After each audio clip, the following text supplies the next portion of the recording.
جب پوچھا گیا حضور یہ قربانیاں کیا ہیں، فرمایا تمہارے باپ ابراہیم کی سنت ہے، اور فرمایا کہ ان کو خوش دلی سے اللہ کی راہ میں قربان کرو۔ قیامت کے دن یہ اپنے بالوں کے ساتھ، اپنے سینگوں کے ساتھ اور اپنے کھروں کے ساتھ آئیں گے، اور یہ بھی ارشاد فرمایا کہ کل پل صراط پر یہ سواریاں بن کے تمہیں پل صراط سے پار لگائیں گے۔ اور جب قربانی کے لیے کوئی شخص جانور خوش دلی کے ساتھ رضائے الہی کے حصول کے لیے ذبح کرتا ہے تو اس جانور کا خون زمین پر گرنے سے قبل یہ عمل قبول کر لیا جاتا ہے۔ اور یہ بات بھی ذہن میں رکھیے گا کہ ایام نہر یہ 3 دن جو خون بہانے کے ہیں، 10، 11 اور 12 تاریخ، ان ایام میں آپ جو بھی عمل کریں، نماز پڑھیں اور دیگر صالح اعمال کریں، بہت قابل قبول ہیں اور اللہ ان کو قدر کی نگاہ سے دیکھتا ہے۔ لیکن ان ایام میں جو سب سے زیادہ اللہ کو محبوب عمل ہے وہ راہ خدا میں خون بہانا ہے، قربانی پیش کرنا ہے۔ تو قربانی کا کوئی اور متبادل نہیں ہو سکتا۔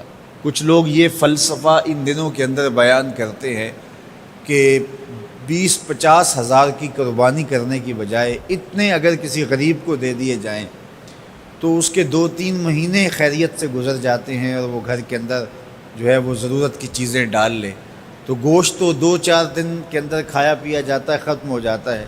لیکن اگر اتنے پیسے کسی غریب کے گھر دے دیے جائے تو یہ اچھی بات ہے۔ تو اسلام کب اس عمل سے روکتا ہے؟ غریب کی مدد کیجیے، صرف عید کے دن ہی نہیں، مینڈے کی جگہ ہی نہیں، بلکہ اسلام تو راہ خدا میں جانور ذبح کر کے اسی جذبے کو بیدار کرنا چاہتا ہے کہ تمہیں گوشت کی ضرورت بھی نہیں تھی پھر بھی تم نے ذبح کر دیا، تو جہاں ضرورت ہوگی اور تمہاری ہمسائیگی میں، تمہارے اطراف میں جب کوئی غریب ہوگا تو پھر تم اس کے لیے ذبح کیوں نہیں کرو گے؟ اس کے لیے تم قربانی کیوں نہیں کرو گے؟ اِثار کیوں نہیں کرو گے؟ یہاں تو پھر بھی ہم گوشت خود کھا لیتے ہیں یا غرباء میں بانٹ دیتے ہیں، لیکن منا کی وادی میں جہاں لاکھوں قربانیاں پیش کی جاتی ہیں وہاں تو جانور کاٹ کے اس کو ذبح کر کے بس چھوڑ دیا، اس کے گوشت سے غرض ہی نہیں ہوتی۔ زیادہ تر حجاج ایسے ہوتے ہیں جن کو یہ بتا دیا جاتا ہے کہ تمہاری قربانی کر دی گئی ہے، اور وہ فون کال کے انتظار میں یا حکومت وقت کی جانب سے دیے گئے وقت کے بعد حلق کروا دیتے ہیں۔ تو انہوں نے نہ اپنا جانور دیکھا ہوتا ہے، نہ اس کو ذبح ہوتے دیکھتے ہیں، تو صرف انہیں ٹائم بتلا دیا جاتا ہے یا ان کو کال کر دی جاتی ہے تو یہ ان کے لیے کافی ہوتا ہے۔ تو وہاں تو گوشت کھانا بھی مقصود نہیں، تو صرف اللہ کی رضا کے لیے جانور ذبح کرنا۔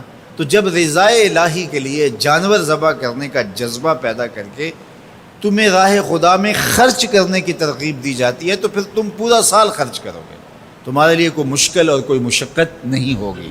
لیکن اگر تم جو ہے وہ اس جذبہ خیر سے نور حاصل نہیں کرو گے تو پھر تمہیں یہ دولت نصیب نہیں ہوگی۔ تو سب سے افضل عمل ان 3 ایام کے اندر جو بتایا گیا وہ یہی ہے کہ راہ خدا کے اندر خون بہانا ہے۔ اللہ کے محبوب علیہ الصلوۃ والسلام کی خدمت میں جو ہے وہ مینڈے لائے گئے جو چتکبرے تھے، اور حضور علیہ الصلوۃ والسلام نے اپنے مبارک ہاتھ سے ان کو ذبح کیا۔